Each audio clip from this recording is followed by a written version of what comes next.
अस्सलाम वालेकुम वरहमतुल्लाह। तो आज हम इसका लास्ट सेक्शन स्टार्ट कर रहे हैं, that is power in DC circuits.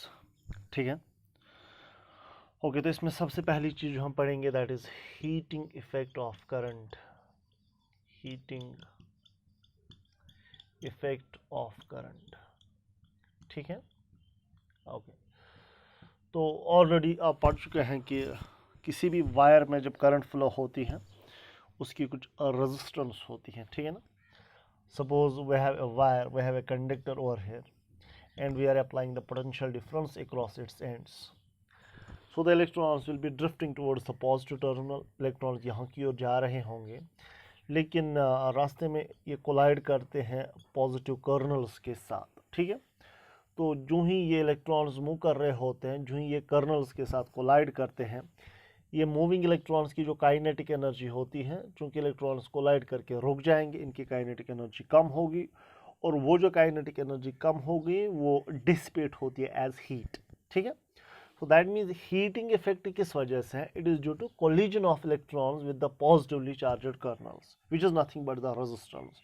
सो जब भी किसी वायर के थ्रू हम के अक्रॉस पोटेंशियल डिफरेंस अप्लाई करते हैं तो इलेक्ट्रॉन्स मूव करने लगते हैं, फिर कोलाइड करते हैं कर्नल्स के साथ, और फिर इन इलेक्ट्रॉन्स की काइनेटिक एनर्जी हीट में तब्दील हो जाती है, जिसको हम कहते हैं heating effect of current. So the basic cause for the heating effect of current is the resistance of the conductor, ठीक है, ओके। इसके बाद जूल्स लॉ ऑफ हीटिंग की ओर हम आएंगे, ठीक है। जूल ने कुछ इंफॉर्मेशन दी थी हीट प्रोड्यूस होने के बारे में। सो coming to next very point, that is Joule's law of heating, ठीक है बेटा। तो जूल ने हीट के कुछ लॉज दिए, हीटिंग के कुछ लॉज हैं हमारे पास। तो जूल ने ये कहा कि कंडक्टर में जो हीट प्रोड्यूस होती है वो कुछ पैरामीटर्स पे डिपेंड करती है। पहला parameter, heat produced in the conductor is directly proportional to the square of the current flowing through the conductor, ठीक है। कंडक्टर में जितनी ज़्यादा करंट होगी उतनी ही ज़्यादा हीट प्रोड्यूस हो जाएगी, ठीक है, okay.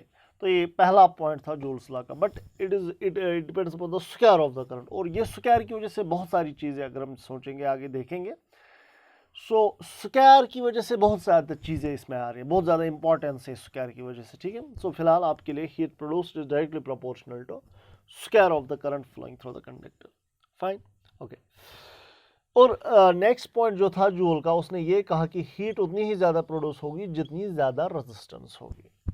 Heat produced is directly proportional to the resistance of the wire in which the current is flowing, ठीक है। और इसने ये भी कहा कि हीट जो प्रोड्यूस होगी it depends upon the time during which the current flows in the conductor. यानी अगर हम देखेंगे 5 मिनट में हीट कुछ प्रोड्यूस हुई है, अगर किसी कमरे में हम कोई ब्लोवर रखेंगे, कोई हीटर रखेंगे, 5 मिनट जब हम इसको ऑन रखेंगे तो अच्छी खासी गर्मी इसने हीट दी हुई होगी। अगर हम 20 मिनट ऑन रखेंगे तो हीट ज़्यादा प्रोड्यूस हुई होगी। समझ आ रही है बात? ये कमरा ज़्यादा गर्म हुआ होगा। सो दैट मीन्स हीट जो है ये बेसिकली क्वांटिटी है, it is not the rate, it is a quantity, total heat, total energy dissipated.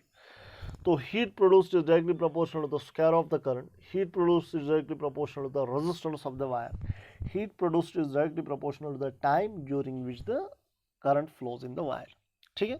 तो जब हम ये तीन इक्वेशंस को कंबाइन करेंगे, फर्स्ट, सेकंड और थर्ड को बेटा जब आप कंबाइन करेंगे आपको क्या मिलेगा?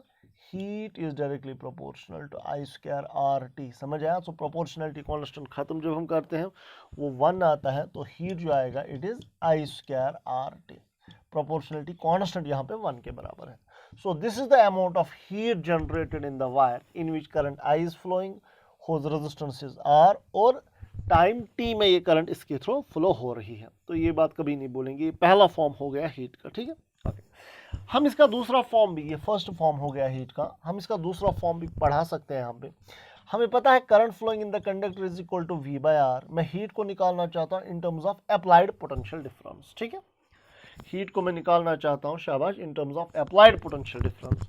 सो H जो आएगा, I के बदले बेटा क्या लिखेंगे? V by R। So I के बदले में लिखूंगा V बाय R, शाबाश। इसका लेकिन क्या है? स्क्वायर, और साथ में R और है T, ठीक है।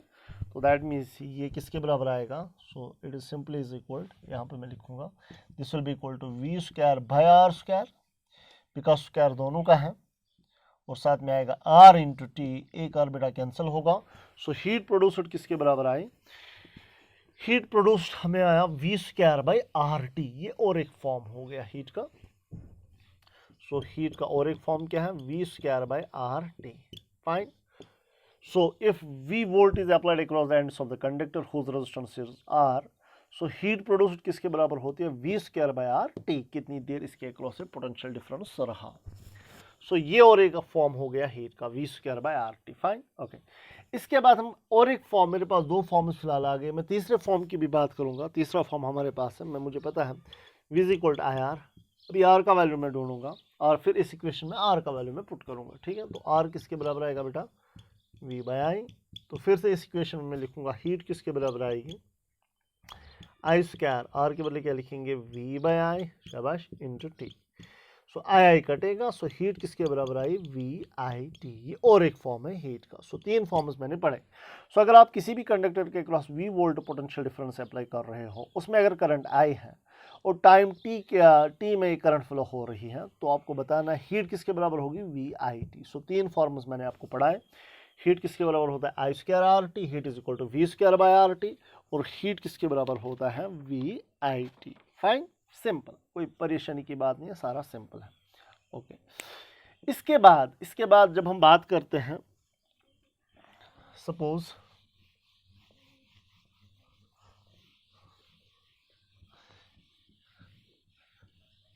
अब कभी कभार आपके पास सीरीज सर्किट भी होता है, पैरेलल सर्किट भी होता है, ठीक है।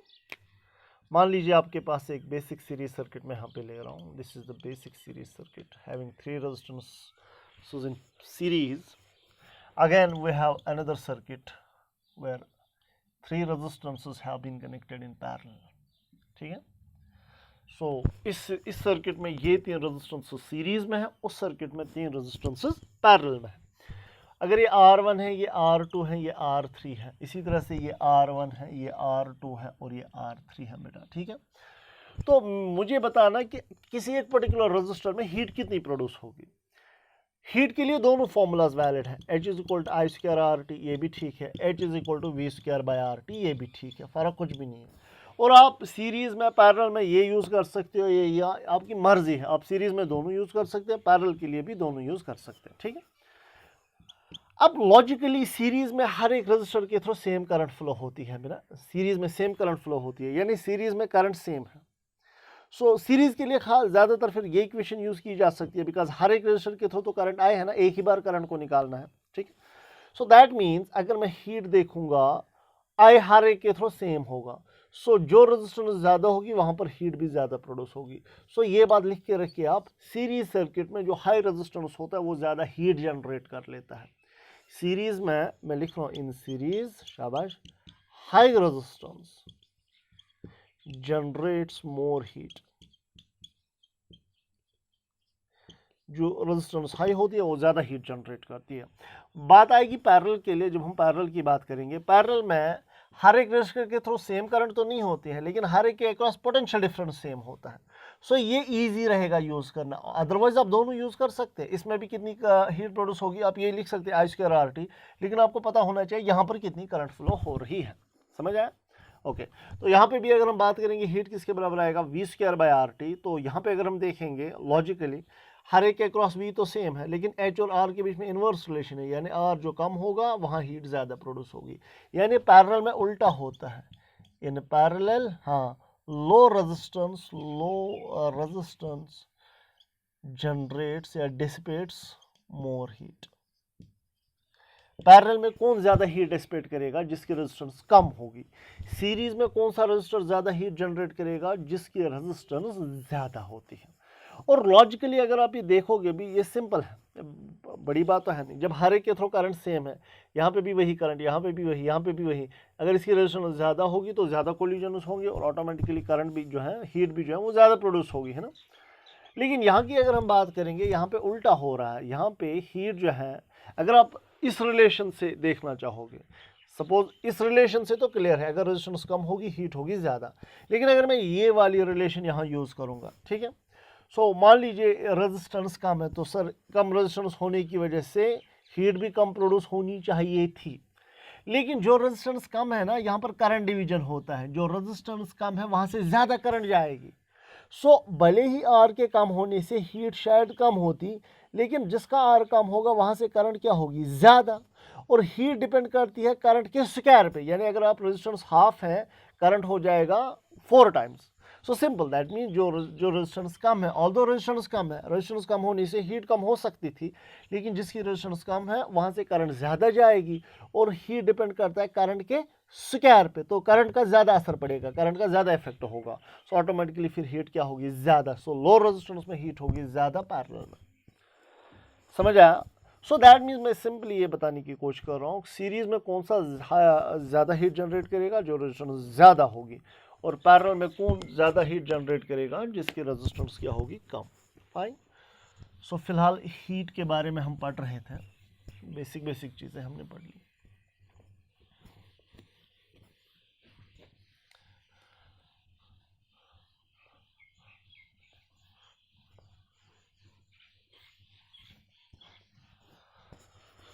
ओके इसके बाद हम आएंगे पावर पे। पावर होता है rate of dissipation of heat, ठीक है, rate of dissipation of heat, यानी 1 सेकंड में कितनी हीट प्रोड्यूस हुई। सो पावर जो होता है it means rate of dissipation of heat, ठीक है बेटा। सो 1 सेकंड में कितनी हीट जनरेट होती है, that is called as power. So power की जब हम बात करते हैं, it is heat produced per unit time. So power जो आएगा, हीट के आपके पास कुछ फॉर्म्स है ना, पहला form I square R T है ना, heat is equal to I square R T divide by T, T T will cancel out, power किसके बराबर आएगा, आई स्क्वायर आर, ये पावर का एक फॉर्म आ गया, ठीक है। So power dissipated by resistor, या कभी होता है power absorbed by the resistor, ये एक ही बात है, रेजिस्टर जितना एब्जॉर्ब करता है उतना डिसिपेट करता है, सराउंडिंग्स को भेजता है। So power dissipated by a resistor is equal to I square RT, where I is the current flowing in the resistor and R is the resistance. Fine, okay. जब मैं हीट का दूसरा form use करूंगा, power का भी दूसरा form आएगा। पहले मैंने हीट के बदले लिखा क्या, I स्क्वायर RT, अब हीट के बदले क्या लिखेंगे, V square by RT, because ये दूसरा फॉर्म हम ऑलरेडी पढ़ चुके हैं हीट का। डिवाइड में आएगा T, T कैंसिल होगा, पावर किसके बराबर आएगा, V square by R। Fine, simple है ना। ओके इसके बाद हमने और एक फॉर्म भी पढ़ा हुआ है, तीसरा फॉर्म, ये पहला फॉर्म हो गया पावर का, ये दूसरा फॉर्म। तीसरा फॉर्म हमने पढ़ा, हीट किसके बराबर होता है, VIT के बराबर है ना, पोटेंशियल डिफरेंस करंट और time divide by time, time will cancel out, I will simply write power is the product of voltage and current, ठीक है। So simple. सो कोई भी रजिस्टर कितना पावर जनरेट करेगा, सो वो पावर किसके बराबर होता है, आई स्क्वायर आर, अगर आई इसमें करंट फ्लो हो रही है। वही पावर होता है वी स्क्वायर बाय आर, अगर इसके अक्रॉस वी वोल्ट का पोटेंशियल डिफरेंस आप रखे हुए हैं। पावर होता है product of voltage and current, अगर इसके अक्रॉस वोल्टेज वी है और इसमें करंट कितनी फ्लो हो रही है, आई, वहां से भी आप पावर इजिली निकाल सकते हैं। तो अभी जैसे मैं कह रहा था लॉजिकली, यहाँ पे भी वैसा ही होगा, power dissipated by conductor is directly proportional to the resistance, यानी जितनी ज़्यादा रेजिस्टेंस होगी उतना ज़्यादा पावर होगा, लेकिन कब, जब आई होगा कांस्टेंट, और वो सीरीज सर्किट में होता है, करंट सेम होती है, ठीक है। So power is directly proportional to the resistance for constant current. और यहाँ पे मैं क्या कह सकता हूँ, यहाँ पे power is inversely proportional to the resistance, लेकिन फॉर कांस्टेंट वोल्टेज, समझ आया, फॉर कांस्टेंट वी है ना, वी है ना यहाँ पे। सो दैट मीन्स ये खासकर पैरेलल्स के लिए आप यूज कर सकते हो। सीरीज में कौन ज्यादा पावर जनरेट करेगा, जिसकी रेजिस्टेंस होगी ज्यादा। पैरेलल में कौन ज्यादा हीट जनरेट या कौन ज्यादा पावर जनरेट करेगा, जिसकी रेजिस्टेंस क्या होगी, कम, जो मैं अभी अभी बता चुका हूँ, ठीक है। ओके अब हम बात करेंगे, हमारे पास नॉर्मली बल्ब्स होते हैं, बल्ब्स की, और पावर का यूनिट जो है ऑब्वियसली वो वाट होगा, because it is the power जो होता है, it is heat by time, heat का यूनिट है joule by second and that is called as watt. So power का यूनिट जो होता है ये वाट होता है। कुछ कमर्शियल यूनिट्स भी हमारे पास होते हैं, किलो वाट होता है, दैट इज 10⁻³ वाट। कभी कभार मेगावाट भी होता है, दैट इज पावर का मेगावाट भी यूनिट होता है, मेगा का मतलब 10⁻6 वाट। कभी पावर का यूनिट हॉर्स पावर भी होता है, 1 हॉर्स पावर होता है 746 वाट, समझ आया। सो ये ऑलरेडी आप जानते होंगे, पावर का यूनिट जो है दैट इज ऑब्वियसली वाट, ठीक है। ओके इसके बाद हम आएंगे बल्ब्स पे, इनकैंडेसेंट लैंप्स। वो पुराने ज़माने वाले बल्ब्स, खासकर आज तो एलईडी का ज़माना है, सेमीकंडक्टर मटेरियल है, बट हम नॉर्मल बल्ब्स जो हमारे पास घरों में होते थे पहले बल्ब्स, ठीक है, उनकी बात हम जब करते हैं, बल्ब के ऊपर लिखी हुई होती थी 2 रेटिंग्स लिखी हुई होती थी, ठीक है। तो बल्ब की बात करेंगे। बल्ब्स पे बेटा 2 रेटिंग्स हुआ करती हैं। एक तो पावर रेटिंग होती है, ठीक है, पावर रेटिंग और वोल्टेज रेटिंग। पावर रेटिंग होती है और वोल्टेज रेटिंग होती है, वो लिखा हुआ होता है बल्ब पे, ठीक है, वो लिखा हुआ होता है। सपोज मेरे पास पावर रेटिंग जो है, पावर रेटिंग बल्ब की जो है वो 100 वाट है और वोल्टेज रेटिंग है 220 वोल्ट। इसका क्या मतलब है, what is the meaning of this rating, पहले ये बताने की कोशिश करेंगे। इसका ये मतलब है बेटा, अगर आप 220 वोल्ट अप्लाई करेंगे, ठीक है, इफ वी अप्लाई, अगर किसी बल्ब को देंगे, इफ वी अप्लाई 220 वोल्ट, अगर आप 220 वोल्ट अप्लाई करेंगे तो पावर कितना देगा, इट गिव्स, ये बल्ब जो है ये क्या देगा, इट गिव्स 100 वाट पावर।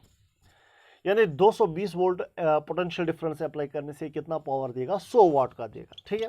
तो अगर हम अप्लाई करेंगे, इफ वी अप्लाई, अगर हम करेंगे अप्लाई लेस देन 220 वोल्ट, ठीक है, थोड़ा सा इससे कम, लेकिन बहुत कम नहीं, फिर ये ऑपरेट नहीं होगा।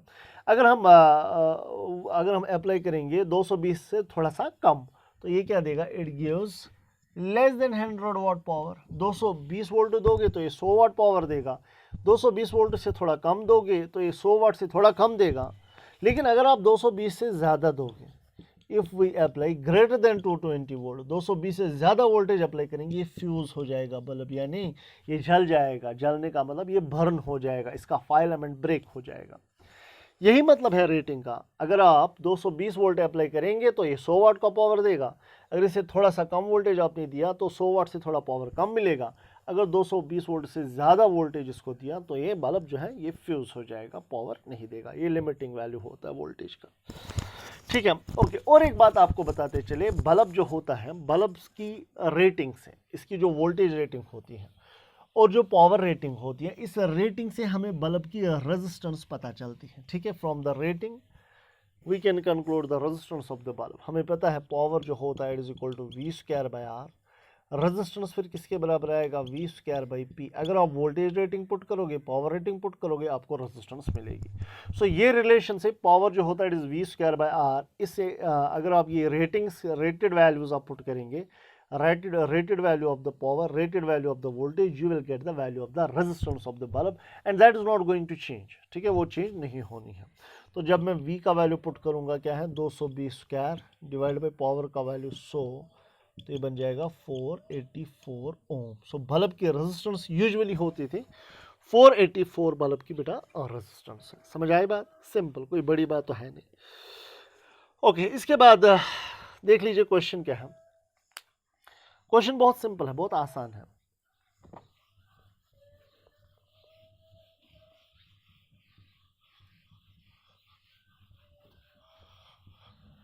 देख लीजिए, क्वेश्चन है, आपको एक बल्ब दिया हुआ है, वह है बल्ब और है एक बल्ब है, आप बाहर से अप्लाई कर रहे हैं वोल्टेज, ठीक है, you are applying 200 volt, it is 200 volt, और इसकी रेटिंग जो है इट इज़ 220 वोल्ट, 100 वाट। देख लीजिए, इसका मतलब है इस बल्ब को अगर 220 वोल्ट देंगे तो ये 100 वाट पावर देगा, लेकिन हम 220 से थोड़ा कम दे रहे हैं, 200 वोल्ट दे रहे हैं, तो फिर ये कितना पावर देगा, ऑब्वियसली 100 से कम देगा, 100 से कम, लेकिन कितना देगा वो निकालना है। क्वेश्चन है find power dissipated by bulb, आपको बताना है बल्ब कितना पावर डिसिपेट करेगा, ठीक है। तो देख लीजिए हम कैसे ये क्वेश्चन सॉल्व कर सकते हैं, ये बहुत आसान है। सबसे पहले बल्ब की रेजिस्टेंस ढूंढेंगे, वो आएगा V²/P, वो अभी इससे पहले हमने किया था, वो 484 आएगा जब आप ये वैल्यूज पुट करेंगे रेटिंग के। सो बल्ब की रेजिस्टेंस तो हो गई, तो अब बस हो गया क्वेश्चन खत्म। अब ये बल्ब नहीं, ये किस्म का रजिस्टर है, ये कितना पावर देगा, पावर के रिलेशन आप तो ऑलरेडी जानते हैं, पावर के रिलेशन किसके बराबर है, V²/R। पावर की और एक रिलेशन है I²R, पावर की रिलेशन और एक है V×I। अब कौन सी आप यूज़ करना चाहेंगे, वोल्टेज भी दिया है, 220 आप अप्लाई कर रहे हैं, रेजिस्टेंस भी दी है, तो ये वैल्यू मैं ये मैं यूज़ करूँगा। सर हम ये यूज़ करना चाहेंगे, इसके लिए पहले आपको करंट ढूंढनी पड़ेगी, ये भी ठीक है, लेकिन करंट आएगा वोल्टेज डिवाइड बाई इसकी रजिस्टर, वो 484 है, वहाँ से करंट आएगी, फिर आप यूज़ करेंगे power is equal to I square R. अब लग रहा है कन्वीनियंट यहाँ पे यही है, बिकॉज वोल्टेज भी दिया है, हम कितना अप्लाई कर रहे हैं वोल्टेज, और रेजिस्टेंस क्या है वो दोनों दी है, सो आपको मिलेगा कि ये कितना पावर देगा, कितना वोल्टेज अप्लाई कर रहे हैं 200 स्क्वायर डिवाइड बाई रेजिस्टेंस कितनी है 484, तो यहाँ से निकलेगा 82.64 watt. So this will be the power given by the resistor. अगर इसको 220 वोल्ट देते तो ये 100 वाट पावर देगा, लेकिन हमने 200 ही दिया है, इसलिए इसने कितना दिया 82.6 वाट, यानी 100 वाट से कम। Fine, okay. तो कुछ और क्वेश्चंस भी हमारे पास, ये इजीली आप कर सकते हैं।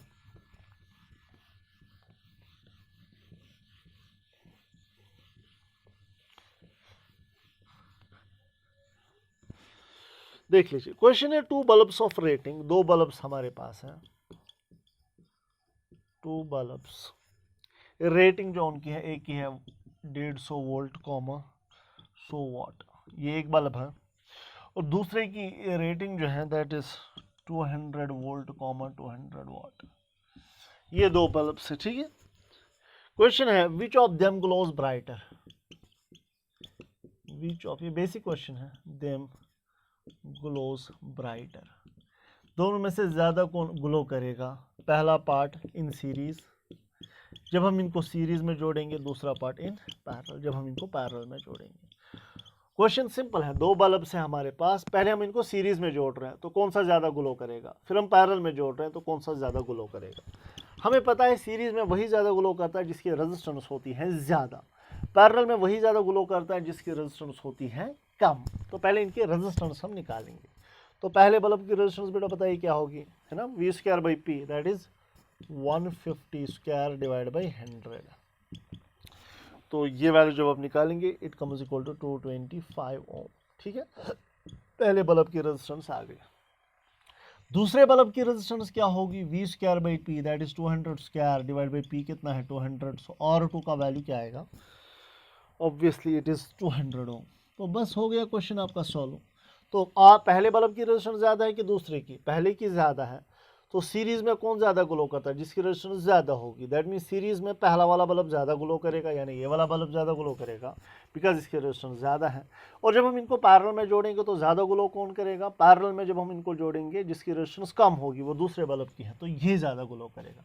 दैट मीन्स ये 2 बल्ब जब आप सीरीज़ में जोड़ते हो तो पहला वाला ज़्यादा ग्लो करेगा, लेकिन जब आप दोनों में को पैरेलल में जोड़ते हैं तो दूसरा वाला बल्ब ज़्यादा ग्लो करता है, बिकॉज इसकी रेजिस्टेंस क्या होती है, ऑब्वियसली इसकी रेजिस्टेंस होती है कम। तो पैरेलल में कम रेजिस्टेंस ज़्यादा पावर देगा, ज़्यादा ग्लो करेगा, ज़्यादा हीट देगा। इसीलिए जो हमारा बॉयलर होता है घरों के अंदर, जो हमारे बॉयलर्स होते हैं या हीटर्स होते हैं, जब हीटर पे हम वो तार जो है वो वाइंड करते हैं, वो लगाते हैं उसके ऊपर, तो नॉर्मली वो तार अगर कम हीट दे रही है, हम इस तार को काटते हैं, इसका हिस्सा थोड़ा कम करते हैं, फिर से स्ट्रेच करते हैं, लगाते हैं, वो ज़्यादा हीट जनरेट करता है, वो हीटर ज़्यादा हीट देता है। क्यों, क्योंकि रेजिस्टेंस जो होता है that is rho L by A. जब हमने इस वायर का, इस तार का आधा हिस्सा काटा, जो ना हीटर के ऊपर वाइंड हम करते हैं, उस तार का आधा हिस्सा हमने काटा, लेंथ कम हो गई, लेंथ कम होने से रेजिस्टेंस कम होती है। और घरों में सारी चीज़ें पैरेलल में लगाई हुई होती है, हीटर भी पैरेलल में ही होता है विद अदर इक्विपमेंट्स, ठीक है। सो जब हमने लेंथ कम कर दी, रेजिस्टेंस भी इसकी कम हो गई, और पैरेलल में जिसकी रेजिस्टेंस कम होती है वो ज़्यादा ग्लो करता है, यानी ये ज़्यादा ग्लो करेगा, ज़्यादा हीट देगा, ठीक है। ओके, कुछ और क्वेश्चंस भी करेंगे।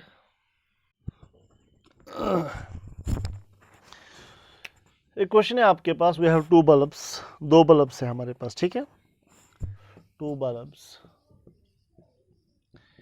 रेटिंग्स दी हुई है, इससे पहले वाले क्वेश्चन की बराबर रेटिंग है 150 वोल्ट 100 वाट, ठीक है।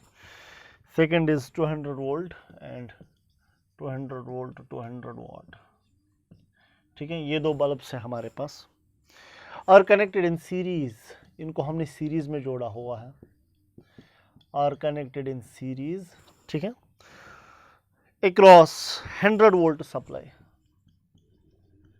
अक्रॉस 100 वोल्ट सप्लाई, ठीक है, across, sorry it is across 200 volt supply या 150 वोल्ट सप्लाई, 150 वोल्ट सप्लाई, ठीक है, Find power consumed by each bulb.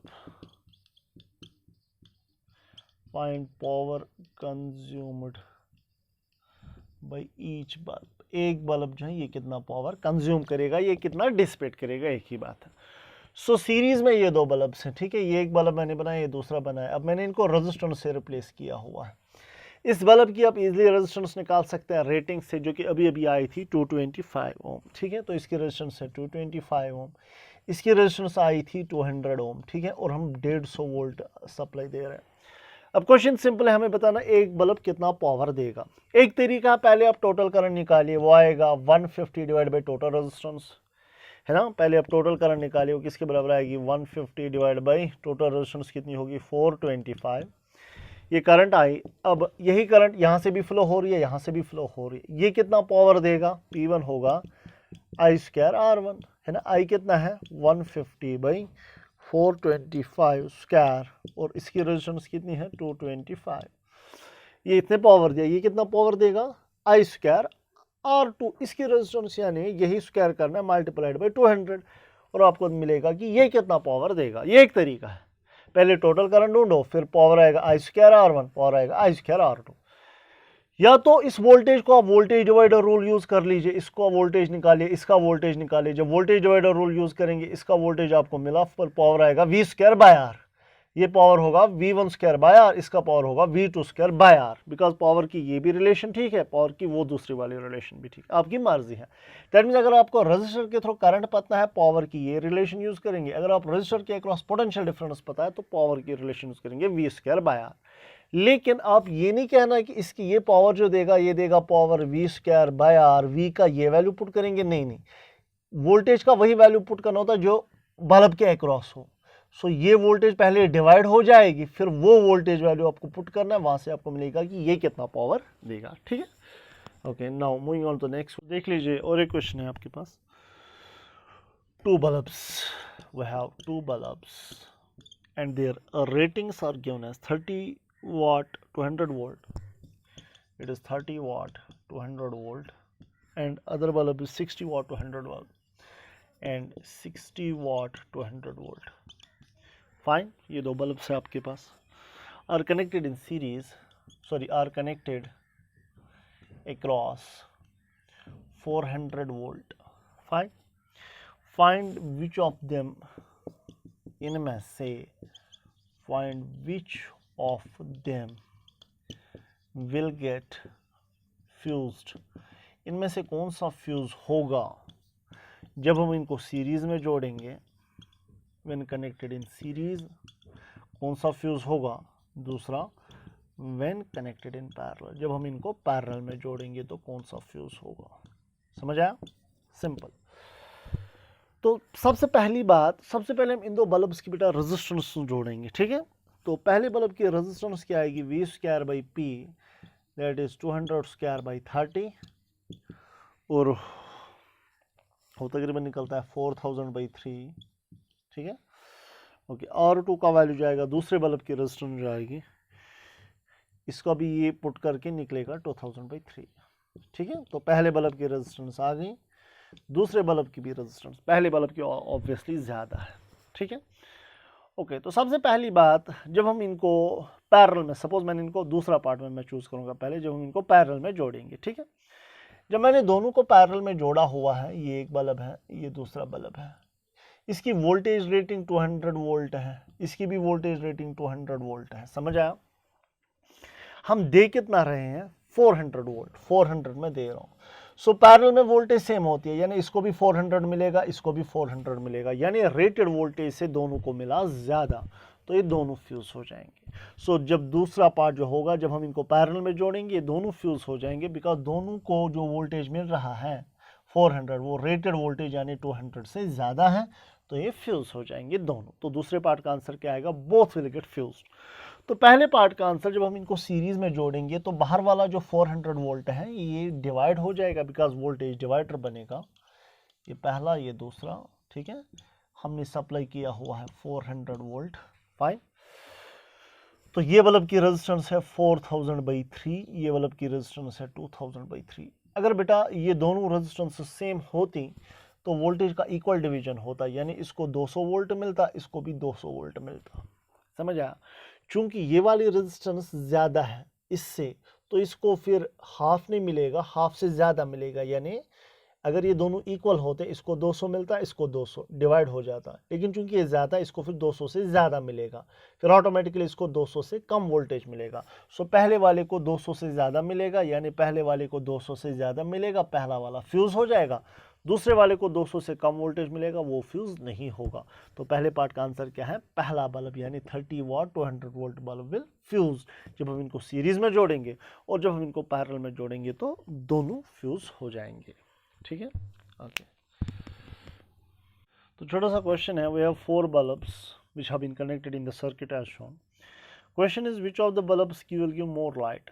सबसे ज़्यादा लाइट कौन सा बल्ब देगा? ठीक है, तो लॉजिकली अगर हम देखेंगे इसको, थ्योरेटिकली सर्किट को, यहाँ से करंट निकलेगी, वो करंट यहाँ से जाएगी, फिर यहाँ पर डिवाइड हो जाएगी। दैट मीन्स अगर यहाँ से 4 एम्पियर करंट निकला, यहाँ से 4 नहीं जाएगा, उससे कम जाएगा, बिकॉज वो 4 तो डिवाइड हो रहा है यहाँ से। दैट मीन्स यहाँ से 4 से कम जाएगा, यहाँ से भी 4 से कम जाएगा। सो ऑब्वियसली सिंपल सेंसेस में पहला बल्ब जो है वो ज़्यादा पावर देगा, बिकॉज पावर होता है I² R। समझ आया? सिंपल।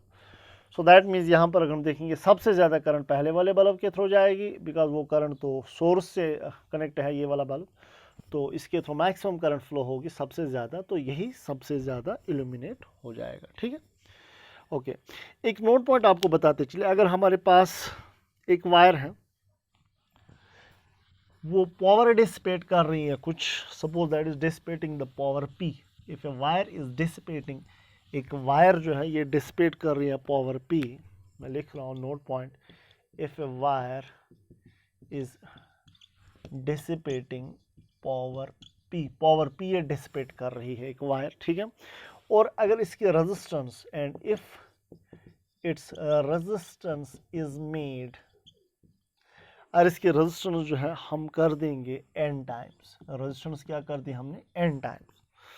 ठीक है, सो नया पावर फिर क्या होगा? ऑब्वियसली पावर किसके बराबर होता है? V² by R। So power जो होगा P' is equal to V² by resistance हम कर रहे हैं n टाइम्स, यानी NR।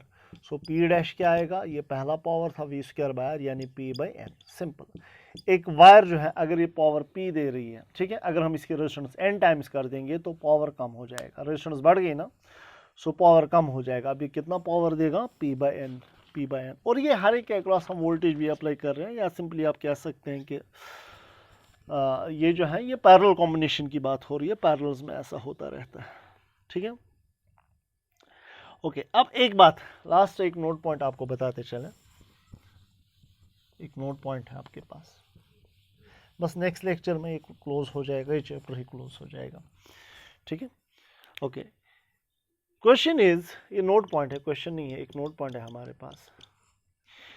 If n wires of same resistance are connected in series, अगर हमारे पास n वायर्स है, एक की रेजिस्टेंस R है, हम इनको सीरीज में कनेक्ट कर रहे हैं, आर कनेक्टेड इन सीरीज। आप बता सकते हैं पावर कितना ये देंगे? पावर डिसिपेशन सीरीज में कितना होता है? V² बाय R होता है ना, पावर होगा V² बाय R। समझ आ रही है बात? लेकिन अब n वायर्स है, एक रेजिस्टेंस की R है, तो सीरीज में टोटल रेजिस्टेंस कितनी होगी, है ना? सीरीज में ऐड होती है रेजिस्टेंस, यानी R plus R plus R plus, तो रेजिस्टेंस कितनी होगी? NR। सीरीज में इतना पावर ये देंगे। ठीक है, और अगर इन्हीं को हम पैरेलल में जोड़ेंगे, इफ n वायर्स, एक की रेजिस्टेंस कितनी है? R, शाबाश, R कनेक्टेड इन, पैरेलल में जोड़ेंगे, n वायर्स को हम पैरेलल में जोड़ेंगे। ठीक है, तो पैरेलल में टोटल रेजिस्टेंस कैसे निकालेंगे? 1/R इक्विवेलेंट किसके बराबर आएगा? 1/R plus 1/R plus 1/R and so on. So that will be equal to n/R। So R equivalent किसके बराबर आएगा? R/n। सो बताइए फिर पावर पैरेलल में कितना मिलेगा? पैरेलल में कितना पावर मिलेगा? V² बाय R होता है ना। अभी रेजिस्टेंस कितनी है? R/n, बिकॉज हमने इनको पैरेलल में जोड़ा है, यानी n ऊपर जाएगा, ये बनेगा n times V² by R। देख लीजिए सीरीज में कितना पावर मिला था? V² bye NR। पैरेलल में कितना पावर मिला? n टाइम्स, यानी पैरेलल में ज़्यादा पावर मिलता है, सीरीज में टोटल पावर कम होता है। अब देख लीजिए, अगर आप बहुत सारी वायर सीरीज में जोड़ेंगे तो पावर कम हो जाएगा, डिवाइड में n आ रहा है। अगर आप पैरेलल में बहुत सारी वायर जोड़ेंगे तो टोटल पावर बढ़ जाएगा, n टाइम्स हो जाएगा। इसीलिए पैरेलल में तो चीज़ें जोड़ी जाती हैं। सो बस अब अगर इनको इसको और इसको मैं डिवाइड करूंगा, P S by P S अगर हम निकालेंगे, power in parallel divide by power in series, किसके बराबर आएगा? इन दो को अगर हम डिवाइड करेंगे, ये बनेगा N V square by R divide by V square by N R. V square cancel, R cancel, लेकिन एन ऊपर जाएगा, ये बनेगा N square. So most important formula that is P P by P S is equal to N square, यानी parallel में जो power होगा that will be N square times the power in series. ठीक है, तो ये बेसिक चीज़ें चल रही थी। तो नेक्स्ट लेक्चर में इंशाल्लाह हम बाकी सारा कंक्लूड करेंगे इसका। Thank you very much.